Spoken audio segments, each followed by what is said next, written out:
just going to walk you through some of the advanced features within Google Forms. Google Forms is a super easy to use data collection tool. You can collect all kinds of different information.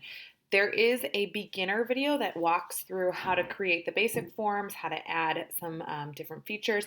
But what we're going to look at today is some of the more advanced features. So how to jump to a specific section based on the answer that you're providing, how to embed videos and photos, as well as some of the quiz and assessment features, and then how to look at some of that information and how to do some data analysis based on what your students or whomever is taking the assessment input into their form. So again, I have a super basic form created. If you're interested more in how to build forms, you're going to want to look for the beginner video.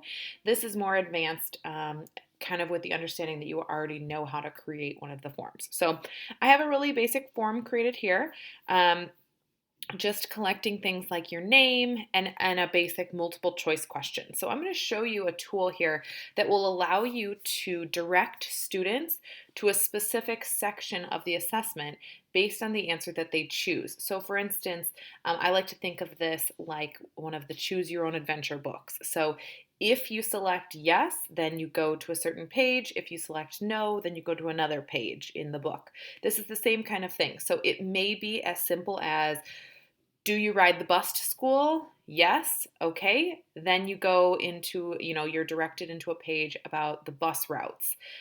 If you select no, that you don't ride the bus to school, then your form is complete, it submits, and you're good. So I've created a multiple choice question here. And when you click on your question and you're in the editing window, under these three dots here in the corner, you have the ability to add a description, which is going to be like directions directly under a question. You can go to page or go to section based on an answer, and that's what I've check marked here. So I'm going to just uncheck that for now. So if I am asking students a question or whomever a question, I can select what I want to do when they choose yes or no, or whatever your submission options are. So if yes, then I'm going to have them jump to a specific section. And I built those sections prior to this video starting. The sections were just added here under add sections. So what I'm going to have, the question being, do you like chocolate? And the responses are yes or no. So I'm going to have them jump to the specific sections based on their response. So if they submit yes, then they're going to come to the section called chocolate lovers. If they select no, they're going to come to the section called how can you not like chocolate? Under each one of those sections, I can then add additional questions or responses. That's going to drive my particular the person who's submitting the form to very kind of narrow down their choices. So you can do this on or you can do this with a multiple choice question. You can also do this you can do some other things with your response validation under checkboxes. Checkboxes are going to be, or your response validation is going to make sure that they put in a specific criteria. So they have to answer yes or no, or they can have a custom answer, and that has to fall within a certain criteria. Each one of the options coming down here, the drop down is also going to give you go to section based on answer. So a drop down is going to be very similar to what I'm showing you right here, where it's going to be like a pop-up screen that's going to have your options. You choose what you want, and again, it's going to show you similar options here. Some of the more advanced questions, your scales and things won't have those options. They'll have, the ability to add a description, but they won't actually have the go to page based on answer. So once you have that, if I were to preview this form, I can now see here that if I choose yes, instead of a submit button at the bottom, I have a next button, which is going to take me to my next page. So based on the fact that I am answering yes, it's going to drive me to the chocolate lovers page here. And if I had added information there, I would have seen, that information on that page. So under each of your chocolate lovers or how can you not like chocolate sections, you can add additional questions, you could add photos, you could add information, you could add just a text box with your titles and descriptions. You could get creative with how you're adding information for your students. So think of it very much like a choose your own adventure where you're driving the people to the page based on how they're answering. So, like I mentioned, you can add pictures or videos directly into these forms. So, think of it as an instructional tool where you could add in information where it could be a picture of, a reading response where students are reading through and then you're asking questions underneath. It could be a picture of a math diagram. It could be a picture of an animal. It could be whatever picture that you want. You could make an image and take a screenshot on your computer and add that as your image to get as creative as you'd like.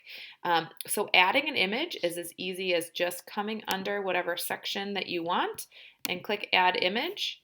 From here, you're able to upload directly from your computer, turn on your camera on your computer, directly from a URL link. So if you know the direct link to a photo, your photos is going to open up your photos that are right in your Google. Your Google Drive is again going to open up photos, and then you've got a Google image search. So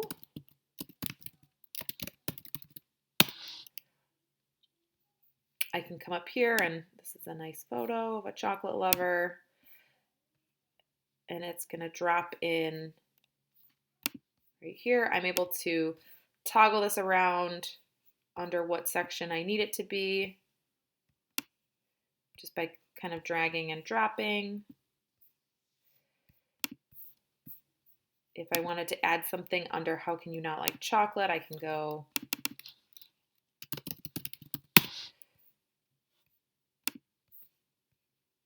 and these are, again, directly from Google Images. I can add an image title if I need to add some more information. I can also do some alignment and features here.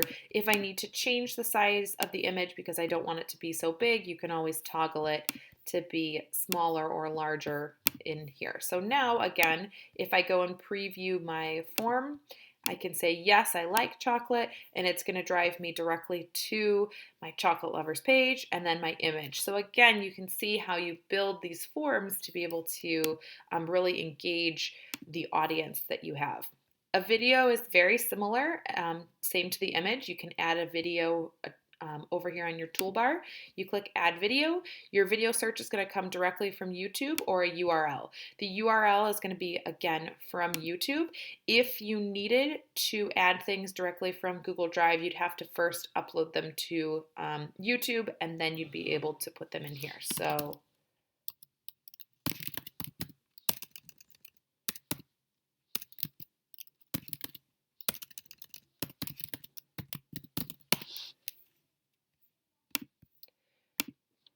you can pop in those videos, again, adding a title. When you come up here to your preview button, I'm going to say, yes, I like chocolate.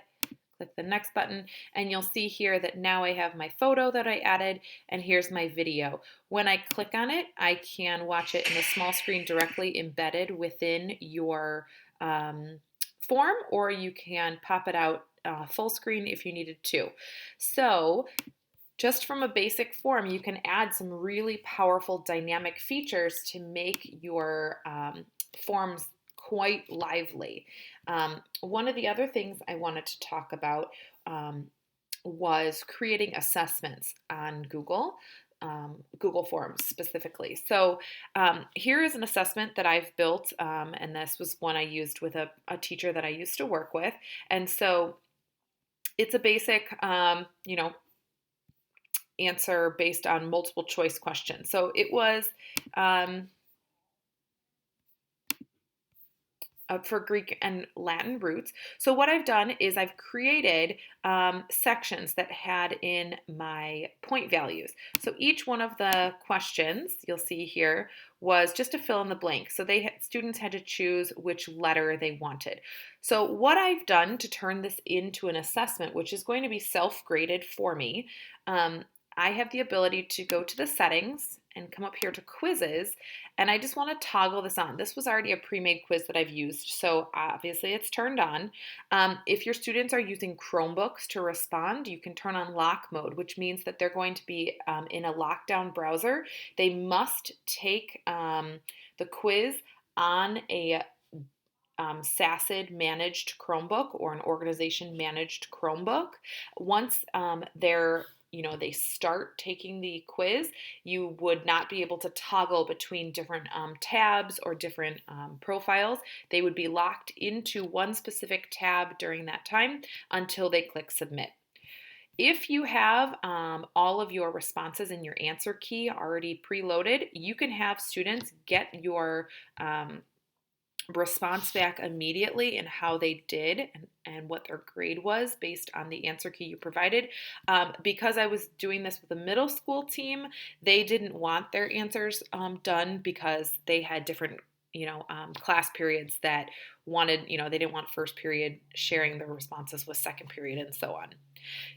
You can also have students see the questions that they missed, see what the correct answers were, and then also see the point values for each of the things that each of the questions that they took. Again, because of confidentiality and kind of just an honesty policy, they weren't submitting which questions they missed and which questions, what were the right answers, just because they wanted to have students have an equal opportunity to take this test without, students sharing with other class periods. So you can turn those on if those are valuable for your students. Once you come in here, each one of your questions, when you are in the editing mode of the question, and by turning on editing mode, all you're doing is just clicking on it. Each one of your questions, you would need to assign a point value. You can add, or you select what your correct answer is, and that is just by clicking on the correct answer. If you have things like a checkbox question, you're going to need to select all the ones that apply to that. And then you can also give answer feedback. So answer feedback, if the student gave an incorrect answer, so on this question, A, B, C, and D were incorrect, so anyone that selected any one of those options would receive this feedback. So it could be, explaining what the context of, this vocabulary or this Greek or Latin root word was, or it could be a link or a video to supplemental materials that also explain that. So if you have a link to either a website, a publisher, a website, anything within your Google Drive, it could be directing students directly to that. So a student gets it wrong, they're directed to a place where they can go and learn why they got something wrong. You can also send them directly to a video support that, explains why they got something wrong. Again, you have your correct answer. So if they responded E in this case, you can give them feedback here. Again, giving them a link or a video supplemental resource right within here. So once you have created your form, and you can see this is not a super long form, but it is, a little bit lengthy, and you give this to your students to take, you would be getting your responses. The responses come here under the response tab. They're found directly under the summary of responses, individual question by question, or individual student by student responses.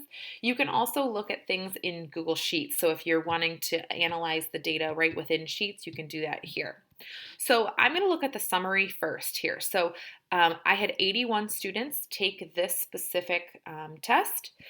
I had, I'm given an average, a median, and a range of where my students answered. So I'm seeing that a lot of students are right around the 26, 27 out of 31 points. So as a teacher, I can look at that information and use it to help guide my further instruction, depending on if it's formative or summative or how you're using that.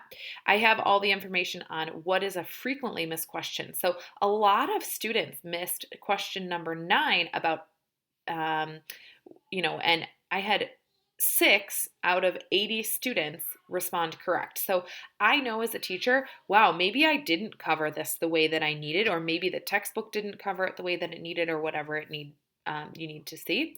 Here are all of my student. I can look and see what all of their scores were. I can look by class period, and again, this is not a great way to represent that because students were inputting which class period they were in different formats. Some were saying 1, 2, some were saying 1-2, and so on. Here are your question by question analysis. So here we see Amelia, we had her first, this was cooperate is my first word here. Here's my response, and I had 49 students say that was the correct answer. So I know that I got, about a little more than half of my students responded correct. So I'm pretty confident with that. You could choose to move forward, or you could choose to use this information to drive your instruction moving forward. And you can go question by question here. You can also, let's see.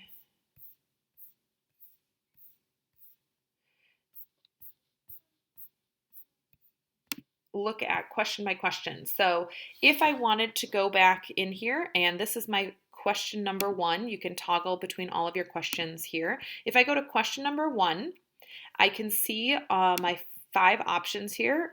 E was my correct answer based on the answer key that I provided. I'm giving it 1 out of 1 as my value. Each one of these, I can now add additional feedback if I need based on, okay, 22 people got this answered it as letter D. I can add specific feedback just to those students that answered it as D as opposed to one of the other options. Once I've done that, I can then look and see my 22 students that responded as, as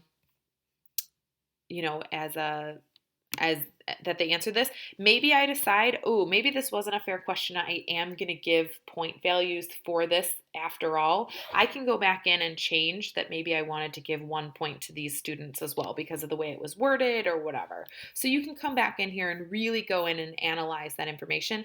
I can also come student by student, and I can look, okay, this is student number 1, and here's, oh, this is not a good example. Student number 1. So here's how student number 1 answered. So she got this one right, this one right, this one right. Oh, here's one she got wrong. She answered glue here as her option, or she answered soda, but the correct answer was glue. So if I were conferencing with a student, I'd be able to say, let's talk about the word coagulated, and she'd be able to go in and talk about this a little bit farther. So it also breaks it down into specific section by section. So contextual answers, the student got 6 out of 13. In the next section, she got 6 out of 6. So antonyms, definitely more of a strong point than her contextual understanding of this week's vocabulary lesson. I can also print out any of these responses if I needed a hard copy of something. I can also release the score back to the student. So when I'm ready to release all of the scores that my students got, I can either come here on the main page under summary and release all the scores at once, or I can individually release scores as I'm done going through and doing any final walkthrough or assessment that I needed. So the nice thing about really looking into the analysis of these is you can do a lot of digging down deep into where your students are at, how you as a teacher and guiding your instruction. So again, that's a little bit deeper look at forms, using them to jump to sections based on your answer, how to embed videos and photos, and then how to really amp up your quizzes and assessments with that self-grading feature.